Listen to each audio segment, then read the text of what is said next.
નમસ્કાર દર્શક મિત્રો, મિરર ઓફ ધ વર્લ્ડ ન્યૂઝમાં આપ સૌનું હાર્દિક સ્વાગત છે। વડોદરા શહેરના વારસિયા વિસ્તારમાં આવેલી સુપર બ્રેડની ફ્રેન્ચાઇઝીની દુકાનમાંથી વાસી પફ નીકળ્યો। ગ્રાહકે ફરિયાદ કરી તો ફ્રેન્ચાઇઝી માલિકે થાય તે કરી લેવાની ધમકી આપી।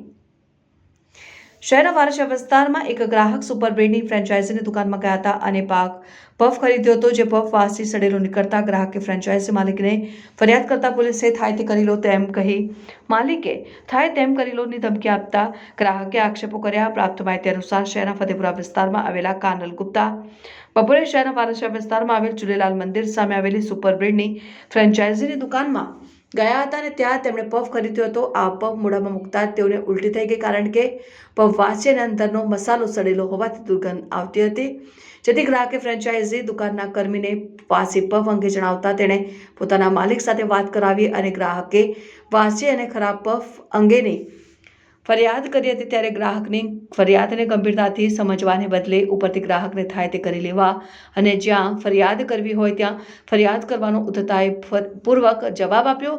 દુકાનદારો માટે ગ્રાહક ભગવાન સમાન હોય છે। ગ્રાહકો થકી જ વેપાર શક્ય હોય છે, પરંતુ કેટલાક વેપારીઓએ ગ્રાહકને પૈસા લઈને પણ યોગ્ય વસ્તુ આપતા નથી અને ફક્ત પોતાનો આર્થિક લાભ જોતા હોય છે। વડોદરા શહેરના આવેલા વારસિયા વિસ્તારમાં અનેક ખાદ્ય પદાર્થોમાં યોગ્ય ગુણવત્તા હોતી નથી અને અહીં અનેક જગ્યાએ મેદાની બનાવટ ચીજ વસ્તુઓ, તળેલા વેફર અને ખાદ્ય વસ્તુઓ તૈયાર કરવામાં આવે છે અને શહેર અને જિલ્લાના ગ્રામ્ય વિસ્તારોમાં આ વસ્તુઓ જાય છે અને અહીં વડોદરા મહાનગરપાલિકાનું આરોગ્ય શાખા નમૂના સેમ્પલ લેવા માટે અથવા ચેકિંગ માટે મોટાભાગે જતા જ નથી। તેની પાછળનું કારણ શું એ તો આરોગ્ય વિભાગ જ સારી રીતે સમજી શકે છે।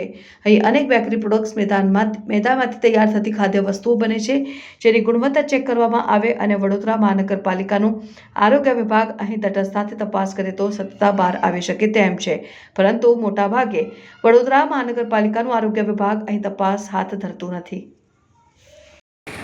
હા, મેં વારસિયા રોડ પર આવ્યો હતો। અહીં સુપર બ્રેડ નામની એક દુકાન છે, ત્યાંથી મેં પફ લીધું અને પફ એકદમ સડેલો નીકળ્યો। મેં મોઢામાં નાખતા જ મેં થૂકી દીધું અને મને વોમિટ જેવું થયું। તો મેં આ ભાઈ જે અહીં બેઠા છે એમને મેં વાત કરી, મેં કીધું આ શું છે?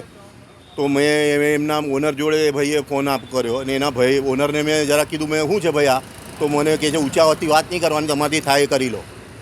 આવી રીતે વાત કરી એટલે મેં પછી મીડિયા પાસે ગયો ને એમને કીધું કે ભાઈ આવા ધંધા કરે છે, આ બહુ ખોટું છે। આ લોકોના સ્વાસ્થ્ય બહુ મોટી જાનહાની થઈ શકે છે આનાથી। હવે આ પફ કોઈ નાનો છોકરો ખાઈ લે કે કોઈ એવો માણસ ખાઈ લે તો આ પહેલાં જ રોગચાળો ફાટી ગયો છે। આનાથી કેટલા લોકો બીમાર પડી જશે। અને ઓનરને સોરી બોલવાની જગ્યા કે ભૂલ થઈ ગઈની જગ્યા ઉપરથી દાદાગીરી કરે છે, એટલે જ મારે આવું પડ્યું અને આરોગ્ય ખાતાને જાણ કરવી પડે કે આ મારા જોડે થયું। મેં તો કરીશું, બાકી કોઈ નાનો આવો તેવો માણસ હોય એને તો દબાઈને ખાઈ જાય। હા, આરોગ્ય ખાતાની પૂરી જવાબદારી છે આ બધી।